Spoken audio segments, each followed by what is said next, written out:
Assalamualaikum warahmatullahi wabarakatuh. Kembali lagi di channel Script Law. Pada kali ini saya ingin membahas terkait dengan modus penipuan ya berbasis kurir yang dia ingin mengirimkan paket ke rumah. Nah, seperti yang kita ketahui, macam-macam modus penipuan ini seperti sniffing lah, terus juga money mule, phishing dan sebagainya. Nah, tapi saya kira ini sebenarnya ya termasuk kombinasi lah dan viral di beberapa sosial media. Nah, jadi begini ya, saya ingin diskusi sama rekan-rekan. Jadi bagaimana ya, ketika korban, otomatis kan korban ini dikatakan kena dengan perangkap pelaku ini pada saat dia sudah menginstal aplikasi file berbentuk APK ya, berbentuk APK, lalu m-banking yang ada di ponsel tersebut diretas dan dikuras seluruh uangnya. Nah, dan kebetulan pada saat itu kami dan klien ini mengurus ke bank setempat. Dan apa respon bank? Tetap itu adalah kesalahan nasabah. Dan upaya perbankan yaitu hanya memblokir akunnya.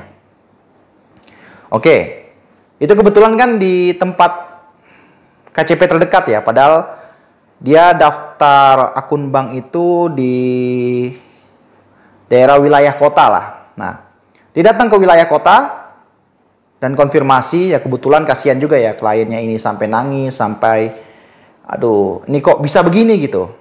Nah, kebetulan call center yang ada di situ berbaik hati dan mencetak semua bukti-bukti yang ada ya, termasuk dari laporan transaksi, terus juga ada rekening koran ya. Terus ada bukti-bukti transfer via email, ada semua. Nah, jadi yang anehnya itu kok pada saat kejadian itu berlangsung, ada orang yang bisa cetak rekening koran. Ya, pada saat pelaku itu mengambil uang si korban, kan setelah meretas mengambil uang korban. Nah, pas pada saat itu rekening koran dicetak. Kok bisa?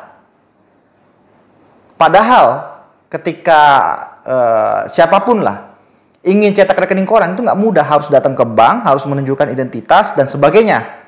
Ya pokoknya nggak bisa lah serta-merta kita langsung di ACC begitu aja. Tapi ini kok bisa? Apalagi ini bukan orang yang bersangkutan. Ada apa ini? Siapa dalang dibalik itu? Nah itu. Terus pada akhirnya ya udah dicetak semuanya, diurus, dibuat kronologinya, lalu kita laporkan ke pihak polisian ya, kepolisian setempat. Dan memang kata kepolisiannya, ya kita polisi juga tidak serta-merta bisa untuk masuk ke sektor perbankan. Maksudnya tiba-tiba, kan kebetulan di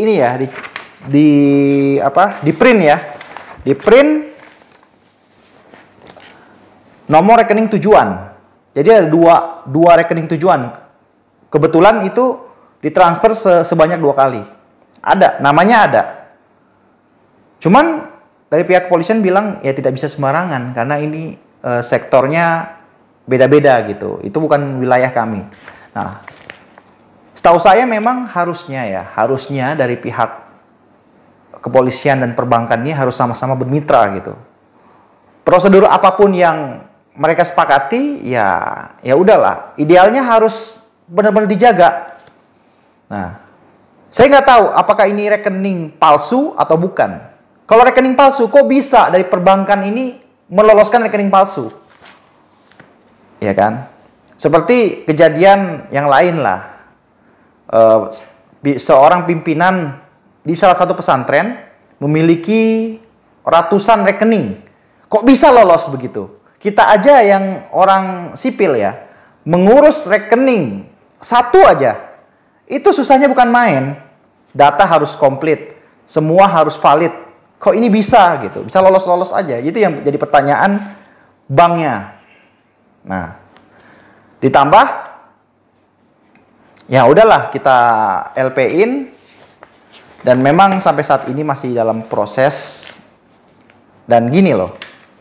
Jadi banyak keganjalan-keganjalan yang kami sebagai korban dari pelaku penipuan secara online. Cuman saya kira ini harusnya mudah gitu untuk ditelusuri, harusnya mudah untuk diselesaikan. Tapi kok bisa berbelit-belit seperti ini? Nah, inisial banknya ya depan B, belakang I lah, itu tebak sendiri aja. Gitu. Apakah 3 huruf, 4 huruf, atau 5 huruf? Ya itu nanti tinggal ditafsirkan masing-masingnya seperti apa. Saya nggak mau menyebutkan. Cuman seperti itu ya. Dan ditambah begini loh. Saya punya beberapa, maksudnya bank ya. Jadi ada beberapa bank, baik itu bank daerah maupun bank nasional. Nah, jadi nggak bisa sembarangan ketika kita misalnya mendaftarkan M-Banking di suatu device, dia tidak bisa diakses ke device yang lain. Saya misalnya punya M-Banking nih di HP itu. Nah, orang lain yang punya device itu, yang punya komputer, laptop, itu tidak bisa sembarangan login juga. Jadi, pihak luar walaupun dia mengetahui passwordnya, mengetahui akun username-nya, dia nggak bisa masuk. Karena dibutuhkan nomor kartu ATM. Ada juga karena harus didaftarkan di bank setempat. Nah, masalahnya yang penipuan ini, kok bisa? Itu kan dilihat loginnya ini melalui Windows. Jadi, pelakunya ini menggunakan komputer atau laptop lah dari jarak jauh. Jadi, meretasnya dari jauh. Nah, gitu ya. Nah, masalah-masalah modus seperti ini memang harus diwaspadai ya. Ya, apakah kami kesal ya? Jujur memang kami kesal, baik itu dari pihak perbankan maupun dari pihak penyidik yang seharusnya itu simple untuk ditangani, tapi ternyata ya berbelit-belit gitu. Itulah yang ada di tempat kita. Nah, saran saya kalau buat rekan-rekan yang ingin memiliki M-Banking, carilah M-Banking yang aman. Memang tidak menjamin ya, semua bank ini memiliki kelemahannya masing-masing. Tapi carilah yang dia jarang ada persoalan gitu. Kalau yang sudah viral-viral sekarang ini, itu nggak usah. Ya berarti kan kalau memang banyak sekali yang mengalami ini, ya udah nggak usah dipakai gitu kalau kebanyakan kasus. Jadi gitu ya. Nah, untuk sementara seperti itu. Kalau memang ada yang dipertanyakan, nanti tinggal ditanya di kolom komentar. Nah, semoga bermanfaat ya buat rekan-rekan. Amit-amit lah, jangan sampai ini terjadi. Dan ya untuk pihak-pihak IT atau hacker lah yang dia paham di bidang media ya, di bidang coding lah dan sebagainya, mohon untuk berikan edukasi yang baik. Mohon untuk bantu banyak masyarakat supaya mereka tidak mengalami kerugian. Baik itu upaya preventif maupun represif ya. Represif ketika ada case, dia mampu menanggulangi atau menyelesaikan masalah. Nah, upaya preventif dia memberikan edukasi, baik melalui video seperti ini atau penyuluhan secara langsung. Jadi seperti itu ya. Semoga ya rekan-rekan di sini masyarakat yang masih memiliki niat yang baik bisa memerangi dan memberantas segala bentuk masalah-masalah yang ada di negara kita. Itu saja, terima kasih. Wassalamualaikum warahmatullahi wabarakatuh.